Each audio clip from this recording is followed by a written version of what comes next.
Welcome to the CineFiles, the show where three movie lovers get together. We talk all things film in each episode. We highlight the new releases that we think you should see, and we dive into the films that we collectively love. And we're starting today with the drama. Before we got married, we did this thing where we said the worst thing we've ever done. Okay. I'll tell mine if we all do it. Promise? What did you do? This dog. Beer bottles and porn. You left him there overnight. Yeah. That's the worst thing I've ever done. Okay, Are you serious?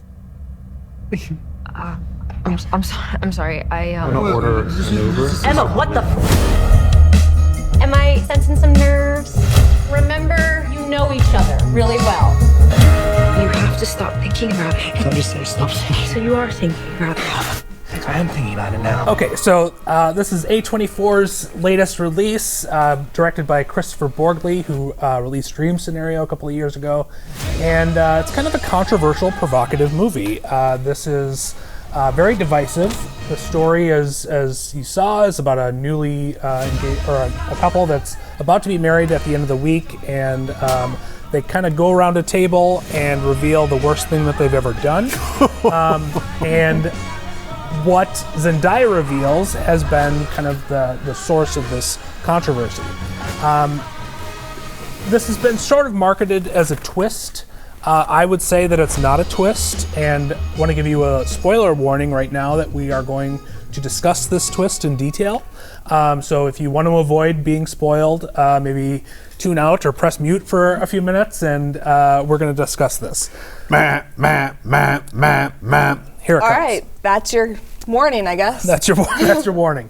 So Zendaya reveals that when the worst thing that she's ever done was when she was 15 years old, she had planned but not carried out a school shooting. This is not the topic of the movie, however. This is just an impetus to talk about relationships. This is a very dark comedy because it's dealing with that topic a little bit. It's not an investigation or an interrogation of American culture and why People do that sort of thing. Exactly. It's Yeah, happens so frequently. It's not the point. It's just an extreme case of can you accept this in a relationship?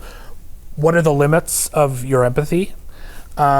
Can you forgive something like that? Can you be with somebody who has done something horrible? Can you actually change if you've previously thought about doing these sorts of things? Absolutely. This idea of radical acceptance in a relationship. How far is too far? Is there a limit? These questions all kind of linger under the surface, and Robert Pattinson spends much of the movie just in sort of anxiety mode because he doesn't have the answers to these questions. Having a full-blown panic attack. And he's great in it. I mean, the performances here are outstanding. They're two of the best actors living right now, and really. It's actually kind of strange to hear Robert Pattinson do his British accent because we're so used to hearing him just he is British in it? Yeah. So he's not playing an American, which is kind of fun. He's usually playing an American these days. Zendaya's great, giving a very complex performance, and kind of, she's sort of forgiven herself and grown up a lot, and they make a cute couple. I mean, this twist happens within the first 20 minutes of the movie. Okay, it's not part even of a the plot, twist. right. It's a development. So you're spending the rest of the movie kind of dealing with that anxiety. As I said, the director made Dream Scenario, and he's very interested, I think, in Freudian imagery. He's dealing with a lot of dreams here as well. Robert Pattinson is having nightmares about Zendaya carrying a gun. He's having kind of waking dreams of her with a gun and stuff like that, and that's very jarring for him. So yeah, content warning, I guess, if you're going to feel provoked by that. But I was laughing throughout. It's very dark imagery, but it's also very funny. So I Married an Axe Murderer. Kind of, yeah. What did you think, Jamie? Haggis. I really liked it. Like, that sounds weird to say with the context of the plot, but I thought it was well done, it was well directed, it was well acted, and it was thought-provoking. And that's really what a lot of people want: entertainment, but in this sort of context, you want thought-provoking. And I walked out of the theater like, what is the limit? Right. Would I be able to forgive that? I don't know. It's very... I suppose that's love, right? Yeah. What Wow. Yeah, that's an interesting question. Introspective. It's very introspective. How does it resolve itself? Don't tell me the end, but does it resolve itself in a way that you felt good leaving the theater? It kind of reminded me, I don't know if you've seen The Lobster, the Yorgos Lanthimos movie, but there's an ending that's very similar to The Lobster where the couple is just sort of with each other, and it's not like they're going to live happily ever after, but it's kind of this open question. And I think, anyone who's been in a relationship for a long time knows that these things are never really resolved, and I think it takes a very mature look at this type of relationship and these questions without providing you an answer. So you're kind of left to, after the movie, go out and have these conversations in your own relationships, or examine yourself and ask what you would do. And I think that's fascinating. And yeah, people are not going to be able to just escape into this movie, and I think that's a lot of people who don't like it don't like that it, one, deals with the topic that it deals with, and two, just don't like to be provoked. They don't want to feel uncomfortable, and I personally, I'd like to feel uncomfortable. It's a movie's working if it's making me feel that way. And I was, successfully manipulated and had a lot of, great conversation with my wife on the way home. So yeah, I'd highly recommend it. Yeah. Would you rate it? I would say see it, absolutely. Yeah, I'd say see it too. All right, very good. Double see it. Cool. Coming up next, Normal. Why are you here? I used to be a regular sheriff. I walked through life with my head held high. I kind of stopped trusting my instincts. Death comes for us all, don't it, lawman? You've been listening to my internal monologue, haven't you? I took a sheriff job in a little town called Normal, Minnesota. Weather advisory, a winter storm threatening later this week. Reports two assholes screaming at each other. All right, separate! People seem friendly enough. So this is Normal. It is the newest film from Bob Odenkirk and Derek Kolstad. Bob has turned into an action star, and this is Bob Odenkirk as an interim sheriff, and all hell breaks loose. Yes. In Minnesota, baby. In Minnesota. It's fun, it's hilarious, it's suspenseful and thrilling and mysterious, and I really liked this movie. Literally, he is an interim sheriff, and you would think he would just be able to coast through the 2 weeks until the next sheriff gets elected, and he most certainly cannot. Better Call Saul. Yeah. And Rambo. Pretty much. Kind of, yeah. This looks amazing. Yeah, I really enjoyed it. I wasn't sure that I was going to like it, just because, sometimes comedians can't do action, sometimes you're disappointed, sometimes if it's set in a place that you're too familiar with, you can't immerse yourself into the story. But I didn't experience any of that. I had a really good time. Brian was sitting next to me, and I think he probably was sick of my audible, like, Jesus Christ, are you kidding me? Like, what is happening right now? We were both making a lot of noises that day. Yeah. Just squirming in my seat and laughing and gasping. There's a number of similar to Ready or Not, which we discussed in the last episode. Like, people exploding is kind of a punchline a couple of times. I like this movie too. It's Bob Odenkirk. Yeah, he's a great action star.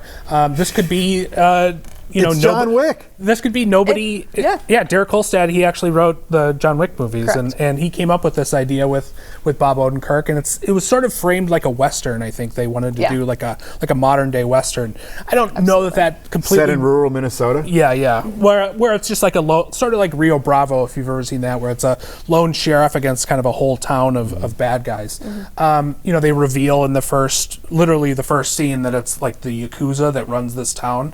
I would have liked to maybe learn that halfway through the movie, and have it be sort of a mystery when he goes in, and why is this whole town obsessed with guns, and why are they all kind of shifty-eyed and stuff like that. But regardless, it was a lot of fun. Bob Odenkirk is so good. He's so charming and funny, and then the action is very well executed. Like it's a solid action movie.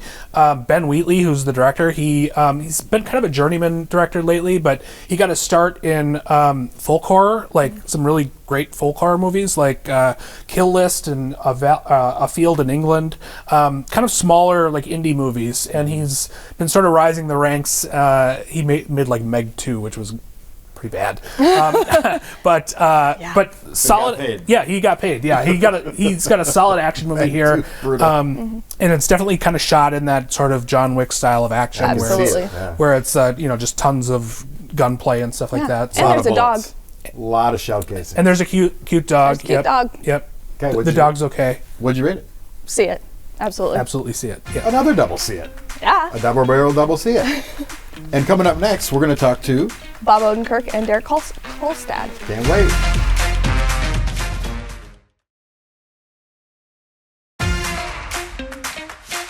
How are you guys? Doing well.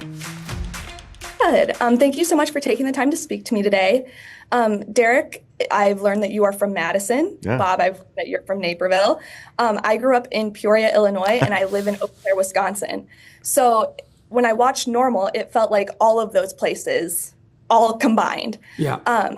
When you were initiating this project, when you were coming up with everything, were you drawing on a specific place? We were talking, like my mom's side of the family is out in Mazomanie, and my dad's side is up in central Wisconsin. My parents actually live in Junction City outside of Wausau. And so it was really just taking that and making the Mayberry of it all with a dark secret. So we grew up in these towns. Yeah, when Derek shared this story with me, he came up with it. I said, this is really, these towns are everywhere across America now, and they're not just in the Midwest, they're in the South too. They're smaller towns, and they had a lot of farms at one point. Now they have factory farms, and they maybe even had a factory, and they don't have that anymore. So towns are having a hard time, and this is a town that found a way out. That is what their secret is. Oh, absolutely. That secret. At first I was like, there is no way I could even get a population of 1,000 people to get behind the same thing. But they had a pretty good incentive. Yeah. When I was watching this movie, it felt the way that I felt when I watched Kingsman: The Secret Service for the first time. It was like drawing on the spy movies of the past that we all love, but it felt new and refreshing. And that's how Normal feels. It's drawing on the past, but it feels new. Talk to me about how you guys combine the old with the new, the action, the comedy, the mystery, and put everything together. Your question's great. This movie, Normal, feels like a movie from, I don't know, the 70s, 80s, somewhere in there. It feels like a classic in some way that I almost can't put a finger on it. I have to give tons of credit to Derek and Ben Wheatley, because Ben Wheatley's our director, and the way in which the movie is a story that's very well defined, has these certain elements in it, and that they all pay off, is a very satisfying movie experience that I somehow think we haven't really gotten in a while. And the way that the characters all matter and they're all funny or interesting. In this small town, people played by Henry Winkler, Lena Headey, and lots of other great actors. There's something about it that feels like an old style movie. It's one of the reasons I love the poster for Normal, which invokes those great old films. Oh, absolutely. I definitely gave like Fargo vibes on the poster. Yeah. You guys are not strangers to the action genre now. It's been several iterations. What is it about the action movie that makes you want to do it character focused instead of just throwing punches? And talk about the timing for you, Bob, when you're incorporating like the comedic timing in the action. Well, those are two different questions, and I'm going to take them because I can't do the traditional action guy who just fights from the beginning to the end of the film. I need that character and story, which Derek provided here. More than most action films, there's a commitment here to a scenario and a bunch of people that you have to get to know them a little bit to understand what this whole thing is about. So I love that part of the film. I get to act, and then I get to fight. And what was the other question? It was the comedic timing, how you incorporate that into the action. Derek knows that the action, the action sequences are a lot like a comedy sketch. And I did most of that. My whole life was mostly about comedy sketches. And so I understand that 3-5-minute piece that has reference points that you play with and then you turn them inside out. And that's an action sequence, just like it is a sketch comedy scene. And so I feel familiar in that area. I feel comfortable in it.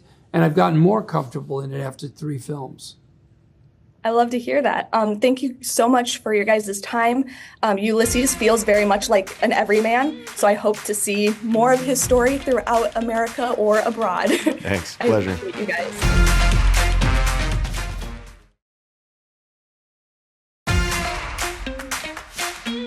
All right, welcome back to the CineFiles, everybody. We are talking about CineGift, which was brought to us by Jamie last time. The movie was Beautiful Boy. Yep. Starring Timothée Chalamet. And Steve Carell. And it's the one that deals with having a teenager who is an addict and how the father deals with this and how the kid deals with this. Absolutely. So how about you guys tell me what you guys thought about it? You want me to go first? All right. Sure. I thought the performances were very good. Steve Carell's very good. Timothée Chalamet's quite good. Exceptional. Sure. Yeah, he was. Yeah, sure. I'll say he's exceptional. He's looking at me like, did he seriously just say that? He's exceptional. I think the structure of it was a little ineffective for me. The kind of the way that it jumped around through time. I didn't like that. I didn't really like that. You got immersed in one moment, only to be pulled to a next. That has worked for me in other movies, like We Live in Time, where that is kind of the intention. But here, it just seemed like, I don't know, we don't want to tell a straightforward story, so we're just going to... it just didn't fit with the overall story for me. I think Chalamet looked a little too good to be a strung out, crystal meth addict. Yeah. He always had like very washed hair, even when he's like on the bathroom floor of a public restroom, kind of tweaking out, and he looked very clean, and that just kind of nagged at me. This is also maybe the most beautiful movie about addiction that I've ever seen. Yeah. It's a very beautiful, like, Steve Carell's backyard is immaculate. It's His home is immaculate. Yeah. And I realize that that's probably a contrast, like, hey, this can happen anywhere. Right. You don't have to be like on the streets to, whatever. But I think that it was distractingly beautiful. It could have just been like normal instead of like conspicuously beautiful. He also made a lot of money as a journalist. Yeah, totally. Where does that happen? I don't know. He's doing very well. He's writing pieces for Rolling Stone and New York Times and stuff like that. Yeah. So I think just maybe those elements. And also maybe Amy Ryan and Maura Tierney are a little underplayed. Yeah. Amy Ryan is such a great actress, and she just didn't have much to do. She's in like 2 or 3 scenes. Yeah. But the scenes she was in were great. Were great. Yeah, I just wanted a little more of her. Yeah. I'm glad I watched it. I, for whatever reason, skipped it when it came out. Maybe because of the subject. Oh, you matter. did? It's your first one? Yeah, nice. I didn't see it. It happens, but I'm unaware.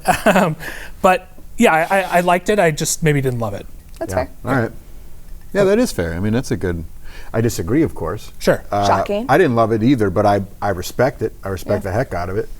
It touched me. It touched me a lot. And what didn't work for you did work for me. Sure. I thought the bouncing around out of chronological order was maybe a little jarring at first. You're like, is this the same kid, different kid? Is this the little brother that grew up? And then I'm like, no, it's him. I think that's the way that the brain works. It's the way the mind works. Life is not remembered linearly. It's remembered in pieces, and it's remembered in impactful moments. And the movie did an exceptional job of taking the little things, those little moments of trust building, or of fear, or of big love, real love, and distilling it into these simple scenes. For instance, when they both say to each other, everything, right? Everything. You see them say it to each other 3 or 4 times. You know it's an important saying for them, but you don't know why until the middle of the end of the movie, I guess, when you see the first one. When he's going off to see his mom for the first time. They're divorced and he's going on an airplane by himself and it's terribly sad, and he says, I love you more than everything, and he says everything. The father-son relationship was very tender and very open, and that I really admired, like how, we're Minnesotan, we don't really talk about our feelings a lot. Right. And my relationship with my father has not, he passed, and we didn't have that kind of open relationship. Right. And so I really sort of admired how, they talked and were how committed Steve Carell was to figuring out what's going on with his son. And I thought he was a great father. Yeah. I thought he controlled his emotions in ways that most people don't. He was very thoughtful in his character. I mean, that character had control. Yeah. The only thing we were thinking about is like when he yells, because there's a couple points where his, the lid comes off. Yeah. And you hear that, Kelly Clarkson! Like you hear that funny, that tone he takes. Yeah. But I still thought it stayed serious. We were joking before, like it's not Walken in Dune, where he's like, Muad'Dib. Muad'Dib. Where it's just Christopher Walken. You can't take it serious. Darn it, Walken. Why'd they have to choose him? He ruined Dune. No, he didn't. He did. Muad'Dib. I disagree. Food lunch. Come on. It's only your world. Anyway, I thought Carell plays serious so well, and I love it when great comics play serious roles well. It doesn't happen that often, right? But go through the list, man. You got Robin Williams and Jim Carrey can do it. Will Ferrell did it. Yeah. I love it. Right. Yeah. Yeah, good recommendation. Yeah, I really liked the idea that while this is a true story, and it is dramatized a lot. Also, it was based off a true relationship? Yeah, so it's based off of 2 books, one written by David Sheff, one written by Nick Sheff. Nick's is about his experience being a tweaker, because it's called Tweak or whatever. Yeah. And then David's experience of being a dad to someone who is addicted to drugs. And I think that those 2 perspectives being told at the same time is what really drew me to the story, because it gives you both sides. You don't always understand the side of the addict. You don't always understand how someone could still be trying to help somebody who doesn't want to be helped. And I just thought that that whole concept was really, really deep and really focused and super deep. It's the fine line between ultimate love and loathing, right? And self-loathing. It's the line that drugs break. Oh yeah. I thought it was fantastic. And I didn't know that about the books. That's super interesting. It kind of reminds me of like Letters from Our Fathers and what was the other one? Sands of Iwo Jima. Yes, you get the same thing from both perspectives. Anyway, it was effective for me. Good job. Thanks. Yeah. Thank Brian, because when I was stumbling last week, because I was put on the spot, he was like, "Do one that you want to do," instead of something somebody else said. That's good. Like, this was on the list. All right. Well, I'm going to do one now. It's my turn. I get to talking sick, and this is one that I just picked up off social media that I didn't know existed, and I know you've seen it before, and it's kind of a classic. So, early Michael Mann, 1981 film is Thief. Nice. It stars James Caan, Sonny from The Godfather, right? This is Michael Mann. This is action. This is thievery. This is like high-end thief movie making, which Michael Mann always brings the best thieves. So, I'm into it. Enjoy it. We'll talk about it next time. Where can they find you? Deepfocusreview.com. I'm also on Blue Sky and Letterboxd. And I'm on social media as It's Jamie Fools and on KARE11.com. Chris Arabsky over at KARE11. Thanks for joining us. We'll see you next episode.